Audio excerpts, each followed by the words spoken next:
Hi, y'all. You know what time it is. It's story time with Chris. Hi.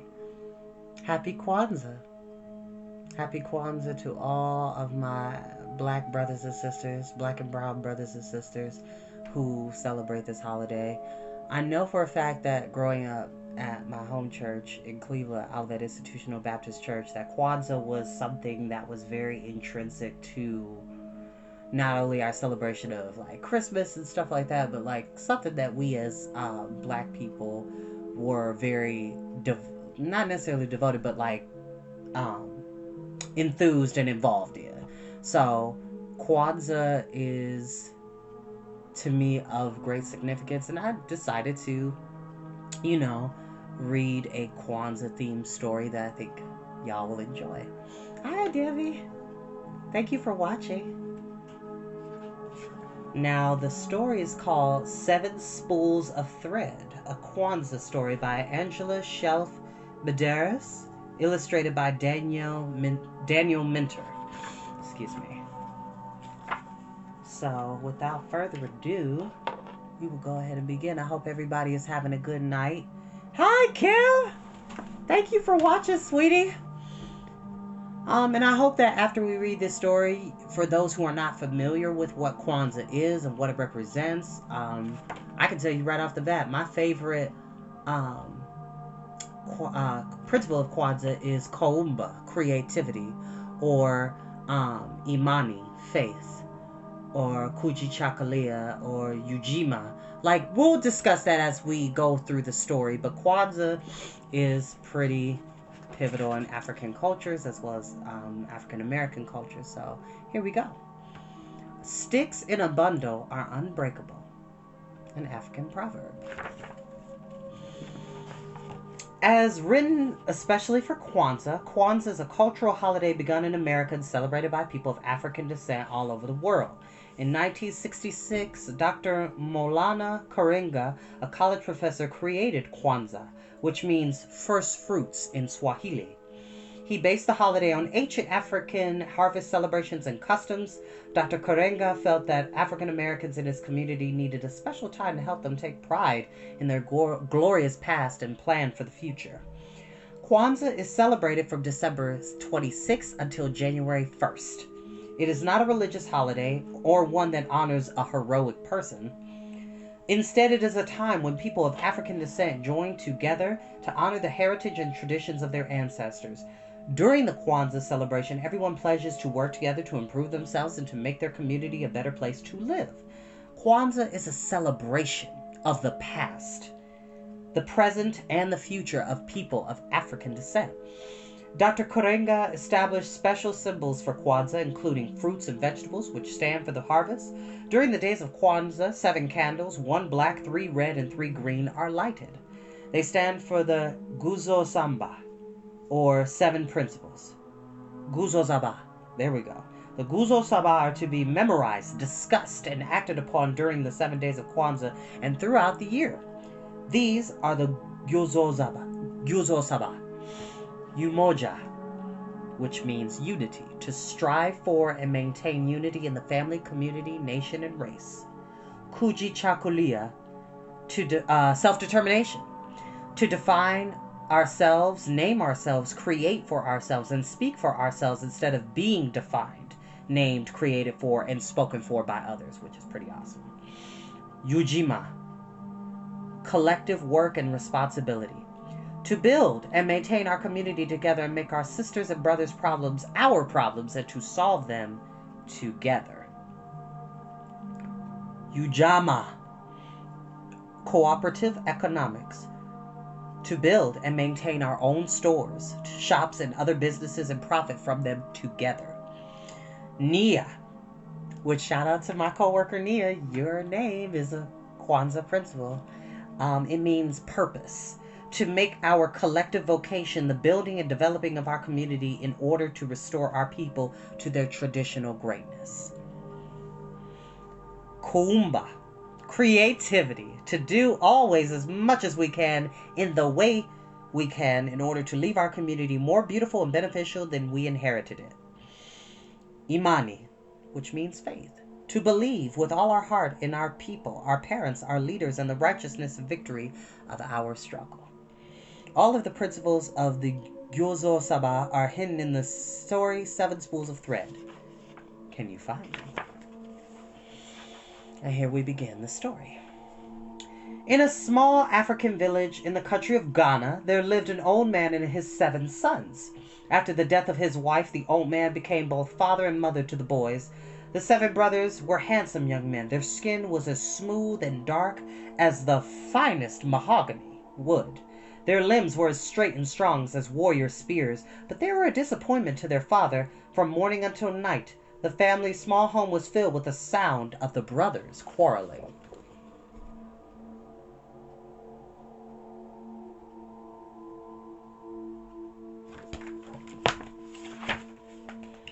As soon as the sun brought forth a new day, the brothers began to argue. They argued all morning about how to tend the crops. They argued all afternoon about the weather. "It is hot," said the middle son. That's me. "No, a cool breeze is blowing," said the second son. They all argued all evening about when to return home. "It'll be dark soon," the youngest one said. "Let's finish this row and begin anew tomorrow." "No, it's too early to stop," called the third son. "Can't you see the sun is setting?" shouted the sixth son. So they out here working, arguing about who's right. And so it would continue until the moon beamed down and the stars twinkled in the sky. At mealtime, the young men argued until the stew was cold and the fufu was hard. "You gave him more than you gave me," whined the third son. "I divided the food equally," said their father. "I will starve with only this small portion on my plate," complained the youngest. "If you don't want it, I'll eat it," said the oldest son. He grabbed a handful of meat from his brother's plate. "Stop being so greedy," said the youngest. So it went on. Every night, it was often morning before the 7 brothers finished dinner. Which, first of all, you don't waste good food. I'm just saying. So they arguing over the fufu.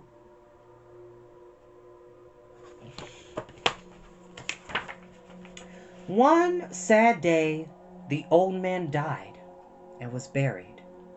At sunrise the next morning, the village chief called the brothers before him. "Your father has left an inheritance," said the chief. The brothers whispered excitedly among themselves. "I know my father left me everything because I am the oldest son," said the oldest. "I know my father left me everything because I am the youngest son," said the youngest. "He left everything to me," said the middle son. "I know I was his favorite." "Ugh," said the second son. "Everything is mine." The brothers began shouting and shoving. Soon all 7 were rolling on the ground, hitting and kicking each other. "Stop that this instant," the chief shouted. The brothers stopped fighting. They shook the dust off their clothes and sat before the chief, eyeing each other suspiciously.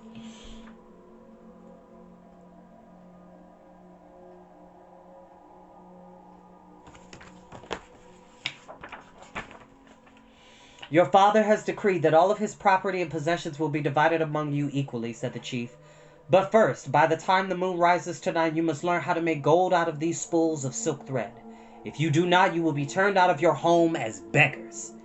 The oldest brother received blue thread, the next brother red, the next yellow, the middle son was given orange thread, which is kind of ironic because orange is my favorite color, see?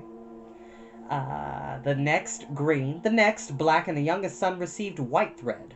For once, the brothers were speechless. The chief spoke again. "From this moment forward, you must not argue among yourselves or raise your hands in anger towards one another. If you do, your father's property and all his possessions will be divided equally among the poorest of the villagers. Go quickly, you only have a little time." The brothers bowed to the chief and hurried away. So everybody got their own spool of thread. All right. When the 7 Ashanti brothers arrived at their farm, something unusual happened. They sat side by side, from the oldest to the youngest, without saying anything unkind to each other. "My brothers," the oldest said after a while, "let us shake hands and make peace among ourselves." "Let us never argue or fight again," said the youngest brother. The brothers placed their hands together and held each other tight. For the first time in years, peace rested within the walls of their home. "My brothers," said the third son quietly, "surely our father would not turn us into the world as beggars." "I agree," said the middle son. "I do not believe our father would have given us the task of turning thread into gold if it were impossible." So, here they all are, holding hands, being peaceable. And that's the beauty of this, y'all, is that even if you have family or friends that you may not agree on everything with, there's still such a thing as civility. You can still be civil with each other and get along. "Could it be," said the oldest son, "that there might be some small pieces of gold in this thread?" The sun beamed hotly overhead. Yellow streams of light crept inside the hut. Each brother held up his spool of thread. The beautiful colors sparkled in the sunlight, but there were no nuggets of gold in these spools. "I'm afraid not, my brother," said the sixth son, "but that was a good idea." "Thank you, my brother," said the oldest.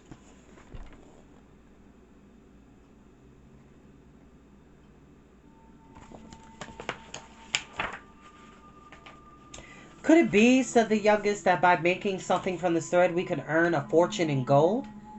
"Perhaps," said the oldest, "we can make cloth out of this thread and sell it. I believe we can do it." "This is a good plan," said the middle son, "but we do not have enough of any one color to make a full bolt of cloth." "What if," said the third son, "we weave the thread together to make a cloth of many colors?" "But our people do not wear cloth like that," said the fifth son. "We wear only cloth of one color." "Maybe," said the second, "we can make a cloth that is so special everyone will want to wear it." "My brother," said the sixth son, "we could finish faster if we all work together."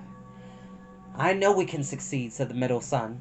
The 7 Ashanti brothers went to work. Together they cut the wood to make a loom. The younger brothers held the pieces together while the older brothers assembled the loom. So they are getting it done. They're on a time schedule and they got to work together to make this happen.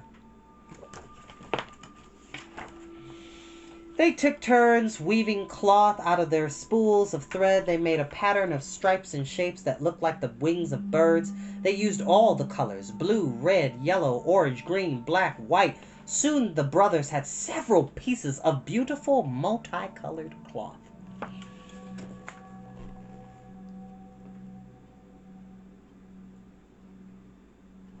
Which, side note, if anybody wants to teach me how to knit again, please inbox me. When the cloth was finished, the 7 brothers took turns neatly folding the brightly colored fabric. Then they placed it into 7 baskets and put the baskets on their heads. The brothers formed a line from the oldest to the youngest and began their journey to the village. The sun slowly made a golden path across the sky. The brothers hurried down the long, dusty road as quickly as they could. So we got the oldest brother in the lead, and everybody else following after. Okay, because the third oldest is kind of blocked off, but hopefully you can see. Everybody is in tow. As soon as they entered the marketplace, the 7 Ashanti brothers called out, "Come and buy the most wonderful cloth in the world! Come and buy the most wonderful cloth in the world!"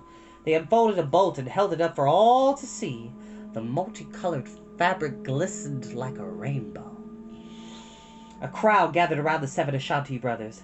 "Oh," said one villager, "I've never seen cloth so beautiful. Look at the unusual pattern." "Ah," said another, "this is the finest fabric in all the land. Feel the texture."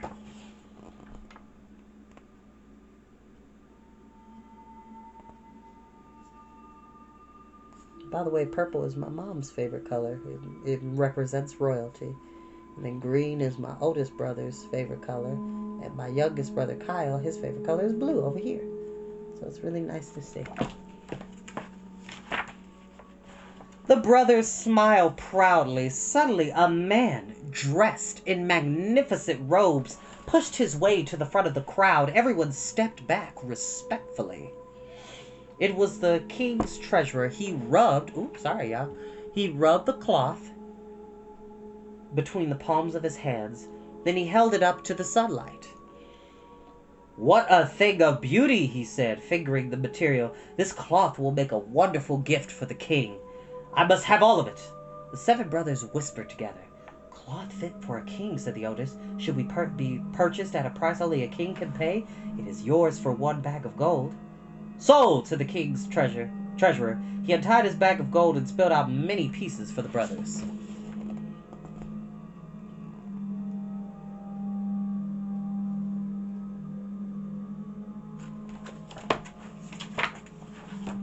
The 7 Ashanti brothers ran out of the marketplace and back down the road to their village. A shining silver moon began to creep up in the sky. Panting and dripping with sweat, the brothers threw themselves before the chief's hut. "Oh, chief," said the oldest, "we've turned the thread into gold." The chief came out of his hut and sat upon a stool. The oldest brother poured the gold out onto the ground. "Have you argued or fought today?" asked the chief. "No, my chief," said the youngest. "We have been too busy working together to argue or fight." "Then you have learned the lesson your father sought to teach you," said the chief. "All that he had is now yours." The older brother smiled happily, but the youngest son looked sad. "What about the poor people in the village?" he asked. "We receive an inheritance, but what will they do?" Which is incredibly thoughtful of the youngest child. Think about other people.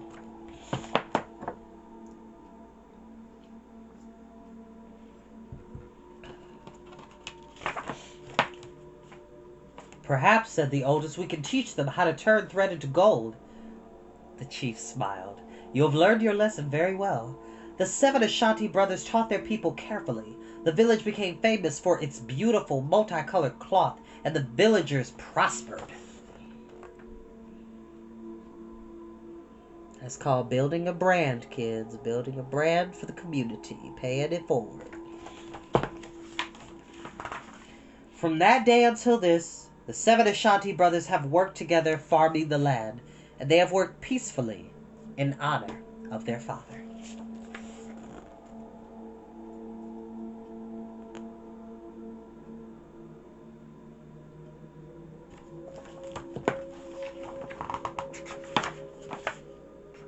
And that is the end of the 7 spools of thread. I love stories like this because it really brings things into perspective, because and I'm speaking not just to my black and brown brothers and sisters, but everybody. When we work together to build a future on the same accord, we do magnificent things that makes everybody prosper. What's wrong with sharing the wealth? What's wrong with wanting to see everybody get a leg up in life and succeed? You know what I'm saying? I know for a fact if I ever, y'all know I've been talking about this novel since 2018. And it is done, but process being what it is, stuff takes time.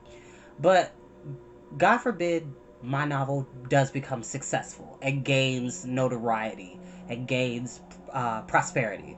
I would want to share that money not just with my family and close friends. I want to give it back to where I came from. Shout out to East Cleveland. Shout out to 131st and Farringdon. Shout out to Edgewood Avenue. Shout out to DeClaire. I'm not even from DeClaire, but I have friends who grew up there and still live over there. We don't go at night. We go during the day. If you know, you know. For those who are from Cleveland, if you know, you know. But there's such a beauty of working together as one. And even though we may not always agree on the same thing, that doesn't mean that we can't build camaraderie and to be civil and respectful of each other. I think that's not that big of a leap, to be honest with you. And it all comes down to putting your ego aside, putting your pride aside, to allow good things to flourish by working with people. Now, don't get me wrong, I'm not perfect.